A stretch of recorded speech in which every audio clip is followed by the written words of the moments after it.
Hey everybody, it is Dak here from the Ed Boys, and today we're going to be talking about the new combat achievement system that was somewhat recently added to OSRS. I'm going to be going over the different types of tasks, my general thoughts on what these are and how these achievements work, and then what this means for my Road to PvM God series during this video. My goal is not necessarily to show a bunch of completed tasks during this video, because I would like to be mostly saving those for the Road to PvM God, so we're going to be checking out the combat tasks through the power of my alt Floodsworsen, who I kind of expected him to be at 0 out of 410, but we got a couple of cheapies in here. He's not quite a clean slate. It's just like the achievement diaries, but only for combat stuff. It's exactly what you would expect it to be. What it is an official way to challenge yourself through PvM rather than just, there were like challenge mode raids and whatnot, and of course we had the collection logs, so for the most part completing PvM stuff was just getting a bunch of drops, and then doing things like getting the Infernal Cape, for instance. Like there were challenges out there, but players were coming up with other things like being able to kill the Hydra using only Darox and keeping your health really low, but it was an unofficial thing that now is official. If you wish to challenge yourself and complete some of these challenges, you can prove in-game that you have done these challenges, and you get actual rewards for them rather than just prestige. Let's go ahead and check out some of the tasks, some of the categories. Actually, that's where I'm going to start, is going through the types. As you can see, there's different types of tasks here: kill count, mechanical, perfection, restriction, speed, and stamina. So kill count, getting a high KC on it, pretty obvious. Mechanical, let's just check out some of the mechanicals. So killing the Hydra without being hit by an acid pool attack would be a mechanical achievement. So little things that are specific parts of the fight they want you to succeed. Perfection tends to be like all of the mechanicals wrapped up into one, so just doing a fight where you don't mess anything up. Kill the Hunlift without taking damage from, pretty much anything that you could take damage from other than, like, prayers. And even in that one, like, you don't want to be off prayers. So the Perfection ones, that's just mechanical, but at a different level, I guess. Restriction, this will just have you do stuff without what you would normally expect to go in there with. Again, another Hunlift one. This requires you to put on a full set of perfect armor, but then this one would have you kill the corrupted Hunlift without putting on any armor, for instance. Speed is exactly what you would think. It's just killing monsters in a certain amount of time. Here's killing Jad in less than 30 minutes. And then stamina, this is just for getting long trips. This is actually a very interesting one. Something like killing Vorkath 10 times without leaving his area. I am a pretty big fan of the long trips being on the achievement tasks. I find somebody getting a super long trip at any boss to be very interesting. So the fact that they've made tasks out of that is also pretty cool. Alright, we checked out a couple of tasks just going through the types there. I just wanted to show you how you could categorize them by type, and also by like what monster, to be fair. Each different boss has their own tasks for the most part.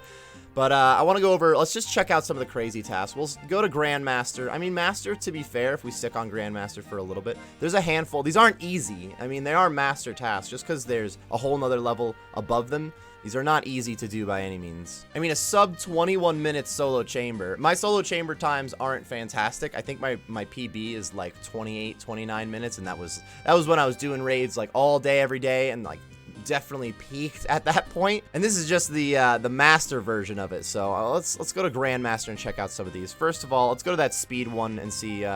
Let's see. Chambers is Zarek. What about a solo speedrunner? Less than 17 minutes on a solo for the Grandmaster. Jeez, so that's not going to be an easy one, you might say. The speed ones all kind of explain themselves, like if you, well, challenge mode chambers. Let's just go not any specific monster and just check out some of the speed ones. Yeah, 6.5 minutes for a Corrupted Gauntlet. That seems a bit ridiculous. Minute 20 on Alchemical Hydra. I feel like that one doesn't seem as ridiculous as the Gauntlet one. Solo Nightmare in sub 16. A lot of that has to do with gear and whatnot. In general, if it's not a raid or like the Inferno or some of these challenges down here, I guess a lot of the speed ones can be gear and RNG related, but it helps, like, if you're not messing up during the fight, then you're not eating food and you are killing things faster. That's a big part of it. Let's go to the Perfection. Some of the perfected Grandmasters could be crazy. So, kill Greardor 2 times consecutively in a private instance without taking any damage from his bodyguards. I don't know if you've ever tried to flick prayers at Bandos. I'm not that good at it, but I don't have that much practice at it. It's not easy to do it 100% successfully 2 kills in a row. I mean, it's not easy. These are Grandmaster tasks. They're supposed to be not easy, but the more you look at them, the crazier some of them are. So you get something like Krill, where it's almost the same as Greardor, but you only have to do it 1 time instead of consecutive times, and it's only not taking damage from his bodyguards, because you can't flick prayers between all 4 monsters in the room. Honestly, this one doesn't seem nearly as bad. The kill counts, they make sense to me, honestly. Like 250 Theater of Blood. Yeah, you have to be able to do Theater of Blood, but once you can do it 1 time, you can do it 250 times. Overall, the kill count Grandmasters I don't think are that ridiculous. Kill the Nightmare solo without the parasites healing the boss for more than 100 health. They can heal like 70 plus in a single heal, so you just got to be on top of that, to be fair. It's not ridiculous. Oh yeah, look at this. Killing Zuck without letting any of the melee guys dig during the Inferno. Again, this is coming from somebody who doesn't even have the cape, so of course that seems ridiculously hard to me. Half of these are just for like Theater of Blood hard mode. There's only so many Grandmaster tasks in here, to be fair. I'll just look at a couple more on the restriction here. With Criera, this one's beautiful. Kill Criera while only dealing damage to him with a Salamander. We did this as a very large group during a Kree mass. We all had black Salamanders and we were able to get this task out of the way. Fucking cheesed it, dude. Some of these Hunlef ones are wild. Being able to kill the Hunlef without making pretty much a prayer potion or a stamina potion, however you say this, it counts as both. It's a pretty tough one, not gonna lie. I haven't managed it on the main. I haven't even necessarily tried it, but I went in there with only one potion one time and only had to sip it once. And I was like, ooh, I was kind of close, but still, I have not pulled it off. Here's the Darox one. I already brought this up earlier. This was a challenge that people were doing within the first couple of weeks of Hydra because you could, once you figured out Hydra's mechanics, you can tell that it is possible to take 0 damage while doing it. So that makes something like Darox a very interesting piece of gear. Using only the Darox Great Axe as a weapon, which technically they're not even saying you have to use full Darox here. That would be even more ridiculous of a challenge. Only wear the Darox Great Axe while you do this, fellas. That's the challenge I want to see. But if you never get above 10 hit points and you only use the Great Axe as your weapon, you got a Grandmaster task there. It's a very interesting one to me. Kill Zuck without letting your hit points fall below 50 during any wave, or kill Zuck without having a T-bow. Yo, both is pretty sick. If you're good enough to just not get your health below 50, then you probably know how to do the Inferno in general, and not having a Twisted Bow is not that big of a deal once you already know how to do it. So I guess not all of the Grandmasters are on the same level in my opinion. Alright, I'm sure you guys can check out the tasks on your own. I just wanted to check out a few of them with you guys because I think some of them are wild. A few of them are crazy. Not all the tasks are ridiculous, but those Grandmaster tasks are kind of crazy. Honestly, this table in general, look how empty we got here on Floods. They've given us, this whole page, I should say, they've given us a lot more organization for the completion of your account. I enjoy this. I won't get too deep into it, but I really like the organization on how all of this, I guess, it's just organized. I've said it the right way. Let's check out the rewards. This is the next spot that I wanted to get into. Not only is it prestigious to be able to complete some of the higher level combat achievements, but now that we actually have in-game rewards, there's a little bit more of a pull to do them. Not everybody cares if other people think that their account is sick, so just being able to say like, oh yeah, I killed Hydra one time only wearing Darox, may not be as big of a deal as actually getting an in-game reward for people. So of course, we got a rewards section.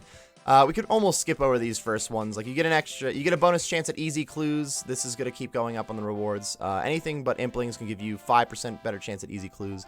You got the skill lamp. We have a maximum quantity increase for bossing slayer tasks. So usually you would get 35 maximum on a bossing task. You'd choose up to 35. Now you can do 37. And then you get the hilt. I don't know how to say this guy's name. Gomal's hilt. This gives you 3 Trollheim teleports. I think this is right to the boulder outside of God War's dungeon. So very solid teleport. Medium rewards, we got just about the same thing. Now you got a 10k XP lamp. Medium scrolls are a 5% increased chance for, so like when you're fighting stuff or you're fishing or something, you get a better chance for medium clue scrolls. This is going to be nice when it gets up to elite. Also, we're increased by a total of 4 for the like a boss tasks, and then the hilt is up to 5 teleports. Hard tasks, we got a little bit more of a list here. We got a 15k lamp. Now the hard clue scrolls get that extra 5%. The maximum that you can get for the boss task is now up by 6, so you can do up to 41 on a boss task if you've done the hard tasks. The drop chance of ecumenical keys increased by 8%. Very interesting. There's also more uses for the ecumenical keys coming up. The kill count required to access a God War's dungeon boss reduced to 38. Only 2 is not a big reduction, but obviously it's going to keep going in these layers. And in general, that adds up if you take a lot of trips in there for sure. And then, of course, we have, this was like the most controversial thing when they first brought it up, the privately instanced room. It's a fee of 150k. If I'm not mistaken, it also requires an ecumenical key. Even though it doesn't say it right here, I think that you have to have an ecumenical key to use the instanced room, and that's going to make more uses for that ecumenical key. Then the Gomal's hilt is up to tier 3, and it makes those teleports to the boulder unlimited. Also, this is a very cool one.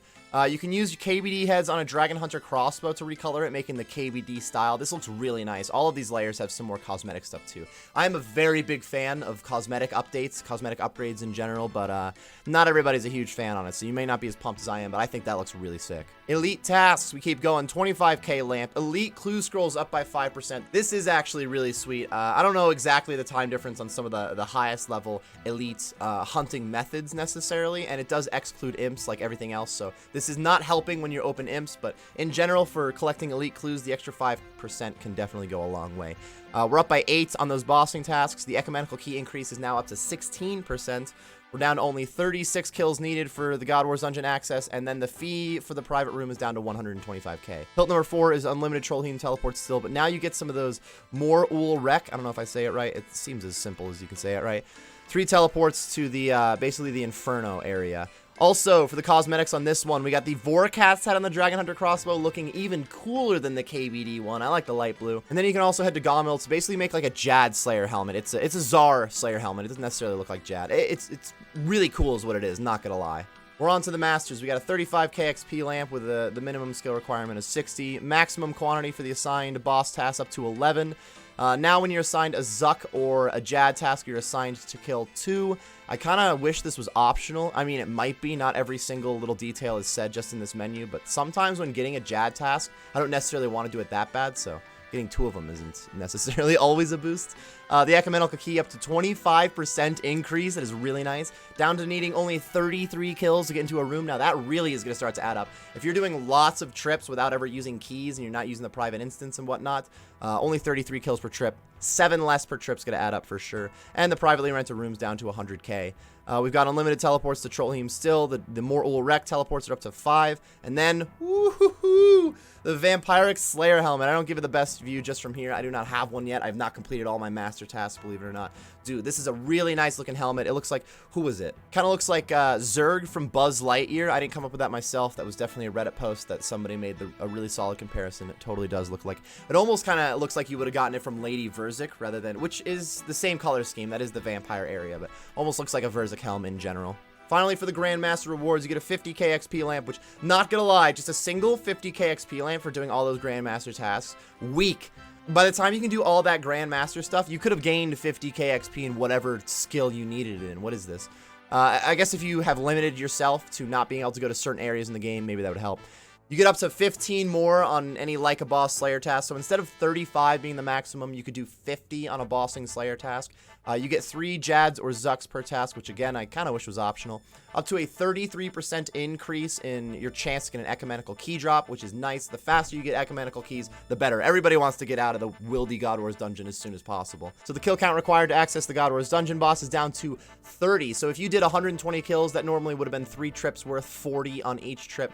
Now at up to 120 kills outside would have been 4 different trips. So saving 10 kills per trip, again, if it's just like goblins or imps, is not huge, but it adds up pretty well in the long run. The privately rented room is down to 75k, and this does take an ecumenical key as far as I'm aware too, which really isn't that bad to get in there. You're up to the unlimited teleports on both areas on the hilt, and then finally we have the Zuck Slayer helmet, which does look really, really sick, not gonna lie. I pretty much, any cosmetic thing that they've added, I'm always like, yes, dude, this looks sick. I am easy to please, and I understand that, but the Zuck Slayer helm, or I don't know how to say this, this Slayer helm is really dope, and I would like to get it, but I'm far from actually completing all the Grandmaster tasks. Let's go back and check some of those out while I go over the end of the video here. In terms of my Road to PvM God series, I do plan on knocking out a bunch of these tasks. I could spoil what tasks I do have done on the main, but we're just sticking to floods right here. I do not have that many, especially I think this is the one Grandmaster task I've done. Actually, there might be a KC one that I got done, like a 250 chambers or something. I do plan on knocking out a bunch of these tasks, preferably all of them during the Road to PvM God would be the goal. In general, when I started Road to PvM God, it was all about drops and really nothing to do with specific KC and whatnot. Originally, the title of Road to PvM God was supposed to be ironic, but now there's actually something behind it that can make me, if I just got all the drops, which was the goal of Road to PvM God, it didn't prove anything about being good at PvM, being a PvM God by any means. Now, being able to get faster kills or longer trips, or not blowing it on a kill, the perfection one might really mess with me. I'm pretty good at just barely squeaking my way through kills.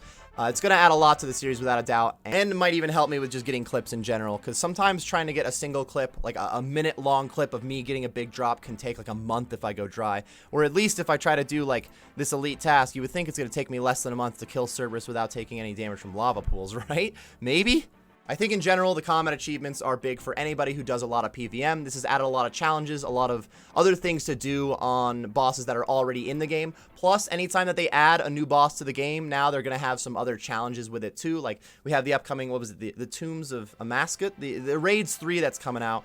That's going to definitely come out with its own set of challenges, guaranteed. So This adds a lot to PvM, and honestly, we've had the achievement diaries for just random stuff. There's a couple of combat-related things in here, but in general, we needed combat achievement diaries, I feel like, and I'm very glad that we got them. That wraps it up for this video, everybody. If you enjoyed the video, or maybe just got some useful information out of it, be sure to like and subscribe for more content.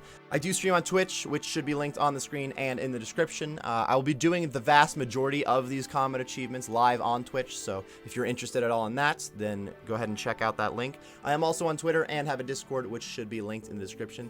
That's gonna wrap it up, everybody. Thank you very much for watching, and best of luck on your combat achievement grinds.